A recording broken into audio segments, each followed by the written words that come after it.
Hélène, 3e épisode. J'arrive chez moi et je dis « Mais vous m'avez jamais dit que j'étais une fille adoptée ?» Et là, je vois ma mère devenir blême. Ma mère me dit du bout des lèvres « Ton père n'est pas ton père. » Et c'est tout. 3, 2, 1. Ce moment, il est un peu magique parce que j'ai dit à mon père « Ah mais ne t'inquiète pas, pour moi, tu seras toujours mon père. » Et j'ai juste dit ça. Du tac au tac. Du tac au tac. Et cette histoire de paternité s'est réglée. Et je n'y ai repensé que bien plus tard. Et en fait, moi, c'était réglé, c'est que, si tu veux, je comprenais en même temps tout ce qui était un peu étrange dans ma vie, la différence avec mes frères et sœurs, de physique, de tempérament, le rapport que j'avais à mon père, le rapport qu'avait ma mère, des mots que m'avait dit ma grand-mère sur le... J'étais un peu différente des autres. Enfin, elle me critiquait beaucoup, ma grand-mère, petite. En fait, j'étais la faute. J'étais la... Tu vois, je représentais la faute, quoi. Parce qu'en plus, c'était des cathos très pratiquants et tout. Donc, l'adultère, oh mon Dieu. J'étais la pire des nuls. J'étais petite, moche. Tout ce que... Enfin, ma grand-mère, elle me cassait tout le temps, en me disant que je ne savais rien faire, que j'étais une empotée, que... Je la détestais d'ailleurs, cette femme. Et ma mère, oui, je représentais quand même la faute, quand même. Tu vois, elle me disait, tu n'es qu'un accident.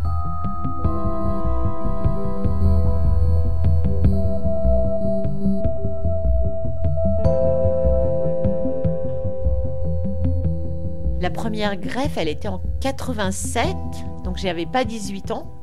Et j'étais donc à Paris avec ma sœur. Et je ne sais pas pourquoi j'appelle ma mère. Et là, elle me dit « Bicêtre », donc le Kremlin vient d'appeler. C'est bon, c'est aujourd'hui, tu dois aller te faire greffer. Et j'y suis allée toute seule. Et en fait, ma mère n'est pas venue. Aucun membre de ma famille n'a eu le courage de venir. Et c'est Eric, avec qui je vivais à l'époque, qui est venu de Pontoise en urgence pour m'accompagner avant cette première transplantation. Et où j'étais tétanisée de peur. Et ma mère a dû boire 1 litre de whisky, a dormi. Même les médecins n'arrivaient pas à la joindre parce que j'étais mineure. Il fallait une signature. Donc ça avait été très compliqué. Et c'est mon père qui, au final, est venu signer alors que j'étais au bloc. Mais donc ça, c'était une histoire très, très dure, en fait. Tu te dis, mais elle m'a laissée toute seule. Et pendant toute l'hospitalisation, c'est Eric qui est venu me voir à l'hôpital. Et quand je suis sortie de l'hôpital, j'ai dit à ma mère, je vais voir Eric, je vais chez Eric. Et ma mère n'a pas compris que je ne revienne pas à la maison, tu sais. Et elle m'en a énormément voulu. Et je lui ai dit, tu n'es pas venue, tu m'as abandonnée. Je vais chez Eric. Comment tu l'expliques qu'elle ne soit pas venue ? Pas le courage. Donc elle s'est anesthésiée au whisky ? À mon avis, ouais. Elle a eu trop peur.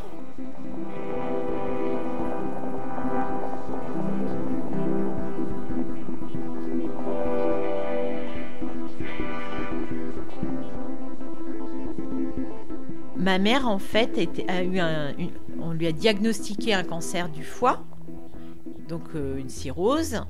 Et en fait, ma mère a été hospitalisée en même temps que moi à l'hôpital. Je me souviens, au 3e et moi j'étais au 1er. Donc j'allais la voir régulièrement. Et je pense qu'elle a décidé de se soigner quand je suis tombée malade. Elle s'est dit, bon là, il faut que je me prenne un peu en main. Mais c'était déjà largement trop tard. Et le choc, j'ai eu un choc, et ça c'est marrant parce qu'en fait, tu sais que c'est peut-être là où tu as pris 10 ans en 2 minutes. Le médecin est venu me voir et me dit, c'est votre mère qui a besoin de vous et pas vous qui avez besoin de votre mère. Et il m'annonce, elle a une cirrhose, elle est au stade terminal, elle passera pas l'hiver, en gros, quoi. Moi, j'ai réalisé qu'elle était alcoolique et en phase terminale quand ce médecin m'a parlé. Et là, en fait, vis-à-vis de ma maladie, ça a été une espèce d'électrochoc en disant je n'ai pas le droit de me laisser abattre. Il faut assurer pour ma mère. Enfin, tu vois, il y a un truc comme ça. En plus, j'adorais ma mère. Et en fait, je pense que ça m'a beaucoup aidée à surmonter ma maladie.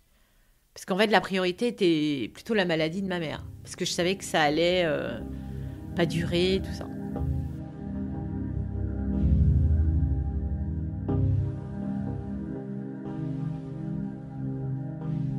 Elle est sortie de l'hôpital, mais elle est rentrée à la maison, ça c'est sûr.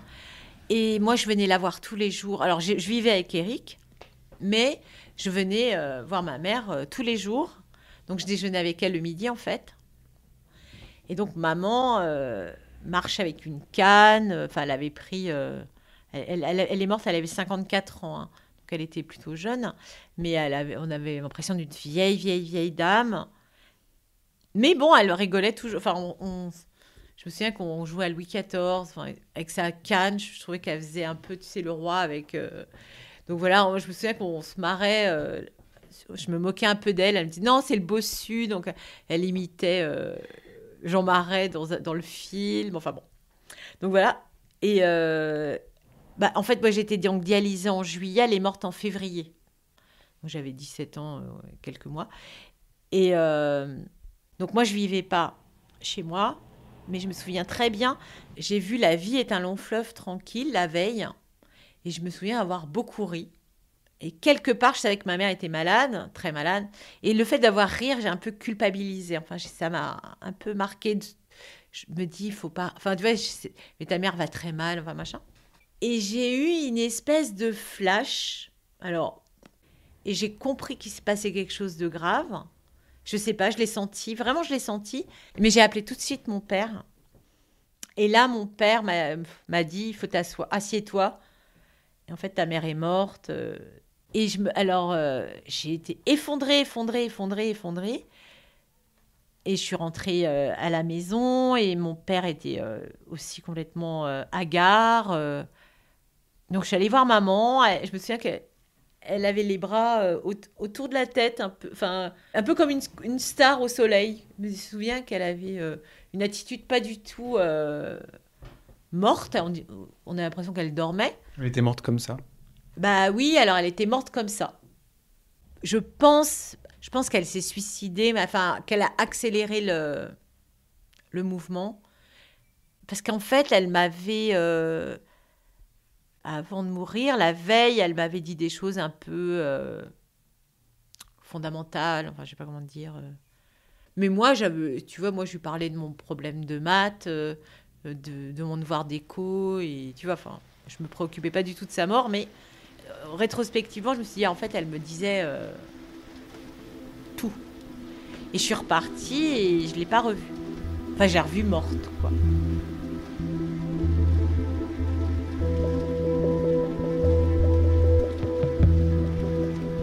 Donc, quelques jours avant sa mort, ta mère t'a donné un album de photos. Voilà.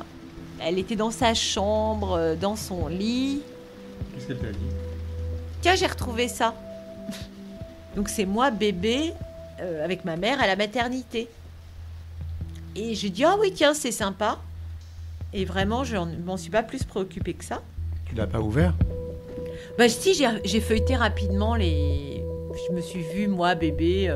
sublime, très beau bébé, et j'avais pas vu du tout le courrier qu'il y avait dedans.